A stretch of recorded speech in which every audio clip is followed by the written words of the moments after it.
Before I could come, I did it with Paul on his Star Wars sheets. He was my first. My second, Jules, didn't want to, but then he did. Brady only did it with me after he lost his virginity to his girlfriend. My mom almost caught me doing it with Neil in my parents' hot tub. I told them I was gay after I did it with Morris, one of my freshman roommates. I thought he might end up as my first boyfriend. He didn't.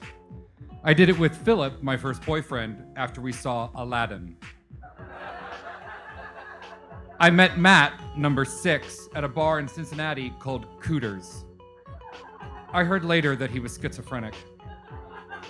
Lyle was the first, but not the last person I did it with while I was drunk. When Rodney and I did it, he was cheating. I was in love with Kyle. I had a threesome with Adam and Eugene. I stalked Gerald. I seduced Marcus after he helped me move some furniture. The threesome I had with Grant and Vince was extremely boring. Vic was the first guy I met online. That should have stopped me from logging on again, but it didn't. Dylan was a preppy from Cornell who had been in an a cappella group. He was number 16. Sully asked me out because he heard I was easy. Horatio's penis was the size of a rolling pin. Kevin showered before and after. Quentin was in a frat. I stalked him too. Zach is still the hairiest guy I've ever slept with. I'm surprised he didn't have paws or a tail. I was madly in love with Charlie, but he was a pathological liar. He still is. I visited Frank at a mental hospital. He's in the Israeli military now. I picked up Rick at a club in Cincinnati. He had a 4-foot-high stack of back issues of Details. My mother asked if I didn't introduce her to Ozzy because he was a floozy. Yes. When no one remembered my 22nd birthday, I went out alone to a bar called Chaps, where I picked up Kip, who looked just like Pedro Zamora of The Real World San Francisco. I had a foursome with Harold, Freddie, and Juan while Harold's boyfriend was passed out. I met Mark through a personal ad in the Boston Phoenix. Julian was twice my age and his coffee table was covered with twink porn. I met Ralph while he was on a date with someone else. Sammy was a 5th grade teacher.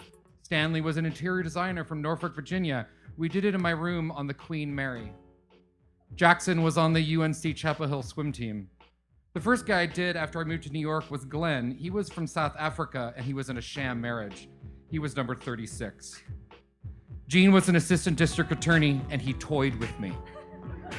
Chester told me I really, really should read Rick Moody. I didn't call him back. Felix and I kissed on the Staten Island ferry. He was in love with me. I wasn't in love with him. I broke Derek's futon. Jamie was really dumb. He couldn't believe you could get a cab all the way up on the Upper West Side. Andy didn't call me for 3 months. When he did, he said he'd been in Paris. They don't have phones in Paris? I went out with Benjamin a second time because his apartment was gorgeous. Bart was an artist, but he had no talent. Mickey slept with half of New York. At 2 a.m., I met Brian on a Tuesday in an East Village bar. He dated the schizophrenic from Cooters, which was a weird coincidence. So was Xander, who was best friends with one of my best friends from high school. Chris was one of my brother's best friends. We were really drunk. Danny was wearing a puffy black jacket, which was usually a deal breaker for me. Francois was French and had poor hygiene. Niles was an asshole. He was number 51. Christophe was old enough to be my father. Hector was from Cleveland, and his pickup line, I have a really big cock. He didn't. I came in his eye.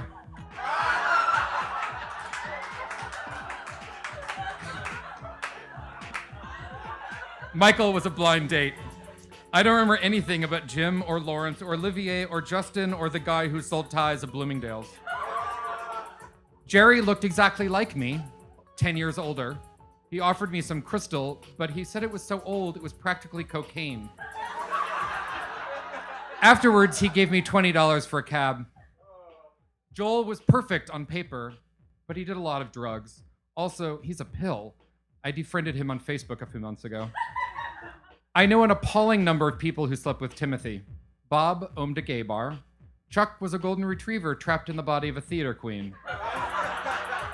Numbers 65 through 68 were all guys I did at a bathhouse. One of them was a porn star. Really, he was.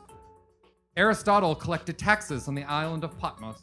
The guy at the Amsterdam Eagle was actually German. According to my notes, 71 through 74 were guys from a bathhouse. The beefy bottom, the pudgy bottom, the tall guy, and the guy with the new job. Silvio was so hot. The American in London was really bitchy when I came in his eye. But this time I apologized. I picked up the guy in Detroit on AOL. He lived with his parents and was 10 years older than me. Also, he smelled. Hank was from Denver. Ronald was from Germany. The guy who worked at Burberry was Irish. At least, I did it with at least 6 guys at a bathhouse in Seattle. Kyle's username was East Village Bottom Guy. Miles lived on 42nd Street and had stacks and stacks and stacks of porn. Tyson said that yoga made him a really good bottom. He was number 84. Blake worked at a bank, but he was an artist. I don't remember the name of the cranky waiter. Eli had a grand piano, and based on last week's Google search, only 3 years to live. I did numbers 88 to 92 at El Mirage, as well as numbers 97 to 100 and 104 to 108. Gavin was an architect whose LP collection took up half of his apartment. Leonard was a drunk with a small penis. Nigel was a painter who was afraid of commitment. Ivan sang to me in Russian. I stripped for Roland. Aaron gave me crabs. Tucker had the coolest tattoos, as well as a Tony. Darius was an odd duck. Rob made me wait a month after our first date, and I married him.